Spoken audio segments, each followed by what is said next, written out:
وصراحه كنا باغيين نربحوا الماتش. باني ضيعنا لا ميطون الاولى، ما كناش في المستوى ديالنا سورتو في لو كوتي تكنيك. ضيعنا بزاف كواري، جينا كاملين نقيسوا الكره، ما زيناش لي زيسباس. دوزيام ميطون كانت احسن.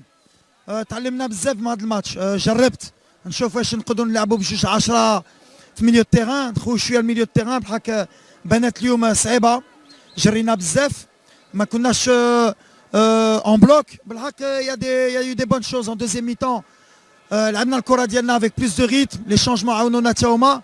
كنا باغيين نمشيو نماركيو، اون لوبي دي زوبورتونيتي بالحق حتى هما. دونك مزيان قبل المونديال باش نعرفوا حنا مازال ما موجودينش. بالحق بغيت نقول برافو الدراري، هاد السيمانه خدموا مزيان. كانت شويه د العيا اليوم، بانت لانتونسيتي اللي لعبنا مع الشيلي 3 ايام من بعد ما قدرناش نرجعوها. مي سي بيان، برافو. وليد، شفنا اوتوماتيزمات، شفنا اشياء جميله بالنسبه للمنتخب الوطني، وهذه ربما اي مدرب كيتمنى.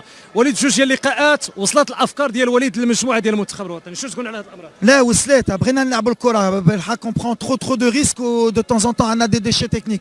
حتى انا اللي كنقولها لهم، خصنا نهزوا لو ريسك، خصنا نلعبوا الكره ديالنا. بغينا واحد التابع مغربي اللي الناس يعرفوا، ملي كنبغيو نخرجوا الكره ونلعبوا. يا دي بون كونيكسيون بالحق سور بلان اتليتيك اليوم.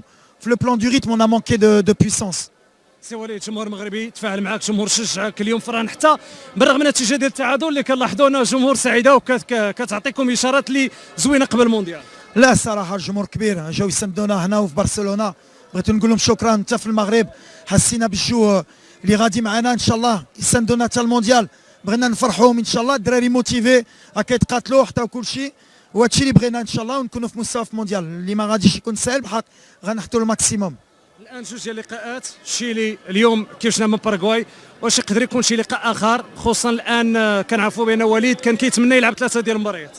لا بغينا حنا غنشوفوا الكالندري، واخا لا فيفا حطاتنا جوج ماتشات، خصنا نشوفوا واش غيأجلوا البطولات ديال لوروب السيمانه قبل، باش نقدروا اونكور شفتوا لي زوتوماتيس ونشوفوا الدراري كاملين اليوم.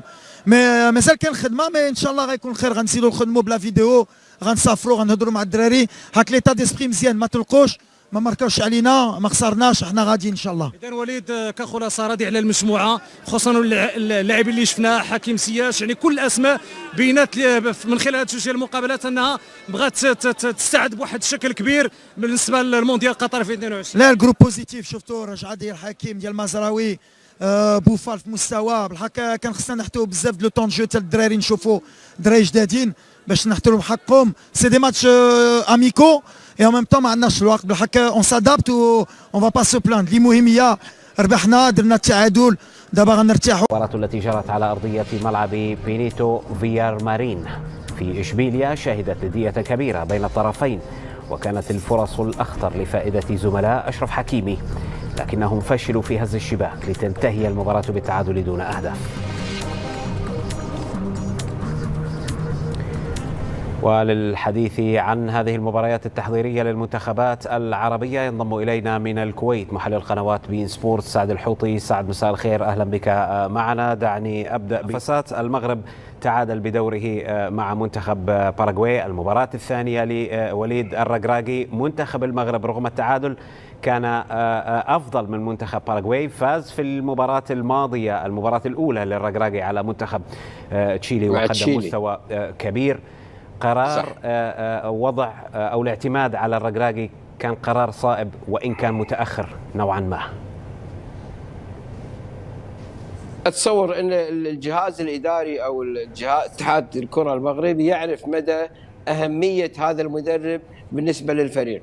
اليوم تعادل، والمباراة الماضية كان فاز. يبقى المنتخب المغربي له تاريخ كبير في هذه البطولة، أول منتخب عربي يصل إلى دور 16 أمامه مهمة. شاهدناه احنا كذلك في بطولة كأس العرب، منتخب كبير، منتخب عالي المستوى، لاعبين على مستوى عالي.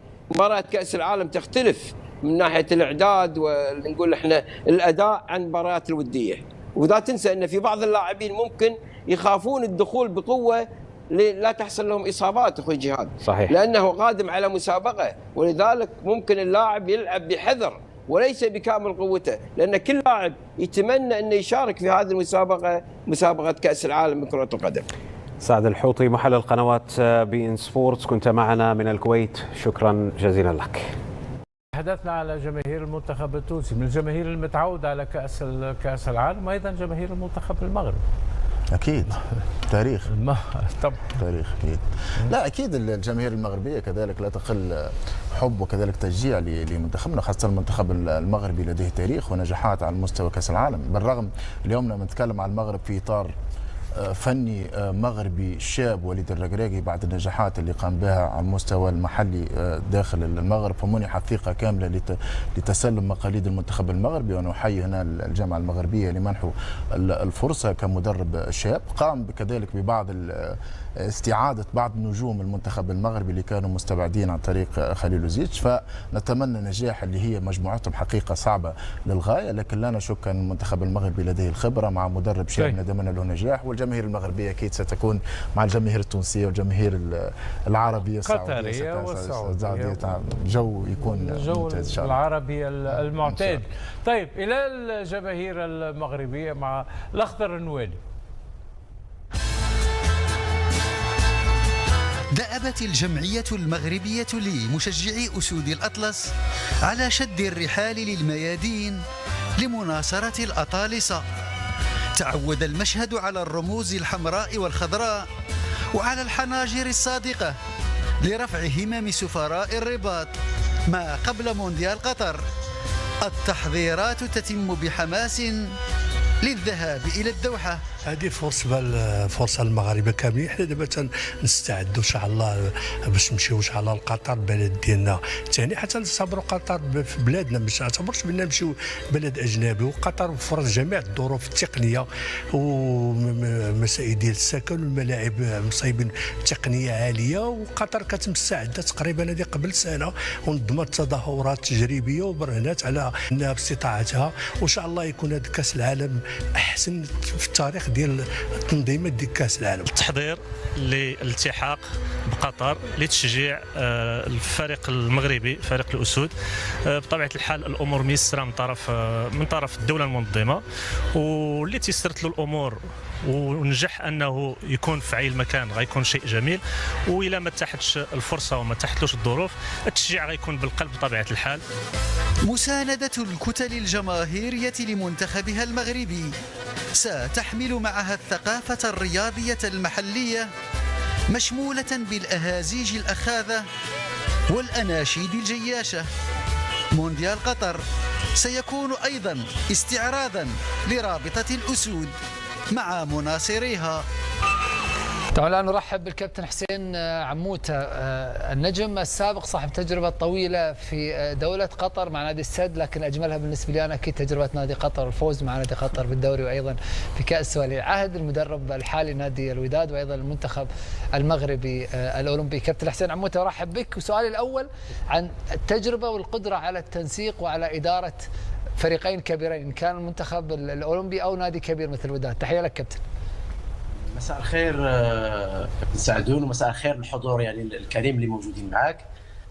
طبعا دائما لي الشرف للتواصل معكم والحضور معكم وللمشاركه دائما يعني في النقاشات الرياضيه التي تهم يعني دوله قطر وبين سبورت يعني بخصوص.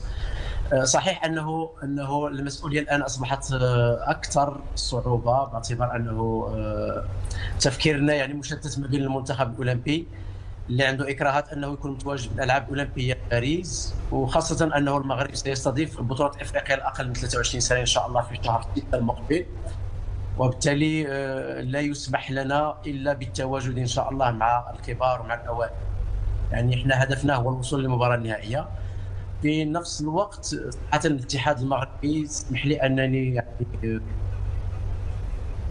انني اتواجد ايضا مع نادي الوداد باعتبار انه كان هناك تفكير يعني منهجي، و اداره الوداد كانت تفضل يعني وجود مدرب مغربي على المدرب الاجنبي، وبالتالي اظن انه هناك اتفاق مع الاتحاد المغربي ليسمح بتواجد الوداد. اكيد انه المهمه صعبه باعتبار يجب ان ندافع على الالقاب التي صراحه فاز بها الوداد الموسم الفائت. انا اظن انه مع مجهودات الجميع لاعبين الطاقم التقني اللي موجود معنا ان شاء الله سنتمكن من التوافق ان شاء الله ما بين المهمتين، وان شاء الله نحقق يعني البطولات التي تسعد لها الجماهير. شاء الله. يعني فور الإعلان عن رحيل هالوزيتش عن تدريب منتخب مغربي، الكل كان يعرف أن الاختيار كان واضح جدا بين الرقراقي بين الحسين عموته. بصراحة كابتن كرياضي كلاعب كرة قدم، هل شعرت بنوع من خيبة الأمل بأنه لم يتم اختيار حسين عموته ليذهب مع المغرب لكأس العالم؟ لا صراحة للأمانة أنا كانت عندي ظروف خاصة كانت شوية صعبة. أيام صراحة اقترح علي أنني أدرب للمنتخب المغربي يعني، وهذا كان في آخر أسبوع من شهر رمضان المبارك. نعم. كانت عندي ظروف خاصة صعبة شوية وأنا رفضت صراحة. يعني بالمناسبة أشكر يعني السي فوزي القجار رئيس الاتحاد نظرا لأنه اقترح لي أن نكون أنا رأس المنتخب الوطني، لكن ظروفي كانت شويه صعبه وكنت انا اتخوف انني ما نكونش يعني قد المهمه، لانه انا دائما المدرب المنتخب المغربي يدافع على المدربين المغاربه الثانيين، وبالتالي فانا ما كنتش جاهز لا ذهنيا وحتى يعني من ناحيه اللوجيستيك يعني ما كانش عندي طاف حاضر على هذه المهمه اللي هي صعبه. وبالتالي انا اجلت يعني التواجد ديالي مع المنتخب الاول، يعني كان هذا هو السبب يعني. ان شاء الله تاتي في وقت مناسب. عموما وانت تتحدث كابتن، عرضنا لقطات تدريب منتخب المغربي بقياده كابتن الرقراقي، توقعك لمشاركه المغرب مع عوده معظم النجوم خاصه زياش لتشكيله المنتخب؟ والله صراحه يعني مجموعتنا مجموعه صعبه يعني، بلجيكا كرواتيا ثم كندا. نحن نتكلم على ثاني وثالث كأس العالم روسيا، ولو أنه المنتخب الكندي حتى هو صراحة أنا شفت بعض المباريات تبعه، منتخب اللي هو قوي ولا يستهان به، وبالتالي فمهمة الرقراقي والمجموعة المغربية مهمة اللي هي صعبة، ولكن نحن نتوقع أن يكون يعني اللاعبون حاضرون ذهنيا وتكتيكيا، وإن شاء الله لما لا يعني الاستفاده من الفرصه. يمكن نقولوا عندنا يمكن 30% 40% اننا نكون متواجدين في الدور الثاني، يجب ان يعني ان نتمسك بهذه الفرصه وبهذه النسبه ديال التوفيق وديال النجاح، وان شاء الله احنا كلنا وراء يعني مدرب مغربي اللي هو ولد الرقراقي والطاقم التقني ديالو كله واللاعبين ان شاء الله كلهم. ونحن ايضا وراء منتخب مغربي ووراء كل منتخب عربي مشارك في المونديال. كابتن حسين عموته نجم الكره المغربيه السابق، مدرب منتخب الاولمبي المغربي وايضا الوداد المغربي، كنت معنا من الرباط. شكرا جزيلا لك كابتن حسين على هذه الإضافة.